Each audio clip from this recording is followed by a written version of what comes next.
12 mile পথ হেঁটে যায় সে প্রতিদিন। তার পায়ে জুতো নেই, মুখে খাবার নেই, কিন্তু তার চোখে একটা স্বপ্ন ছিল, মাইনাস সে একদিন লেখাপড়া করবে, একদিন শিক্ষক হবে। এই গল্প কোনো কল্পনা নয়, এটি একটি সাহসী ছেলের গল্প যে হার মানেনি, শুধু শিখতে চেয়েছে। তার নাম মিকেল, বয়স 8 বছর। তার মা একজন কৃষি শ্রমিক এবং তার বাবা নেই। তাদের গ্রামে কোনো স্কুল ছিল না, সে কেবল গল্পে স্কুলের নাম শুনেছিল।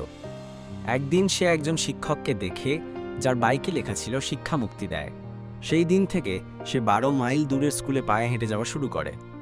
অনেকে হাসত, কেউ বলতো তোকে দিয়ে কিছু হবে না, কিন্তু সে প্রতিদিন যেত। ক্ষুধার যন্ত্রণায় সে জ্ঞান হারাতো, কিন্তু তবুও পরের দিন আবার যেত। একদিন একজন বিদেশি স্বেচ্ছাসেবী তার ছবি তুলে ইন্টারনেটে পোস্ট করে। ক্যাপশন ছিল, যে ছেলে স্বপ্ন পূরণের জন্য 12 মাইল হাঁটে। সেই ছবি ভাইরাল হয়ে যায় এবং একজন শিক্ষাবিদ তাকে স্কলারশিপ দেন। মিকেল বিশ্ববিদ্যালয়ে লেখাপড়া করে এবং শিক্ষা বিভাগে স্নাতক হয়। তারপর সবাই ভেবেছিল যে সে হয়তো শহরে থেকে যাবে, একটি বড় চাকরি নেবে, কিন্তু সে তার ধুলো ভরা গ্রামে ফিরে যায়।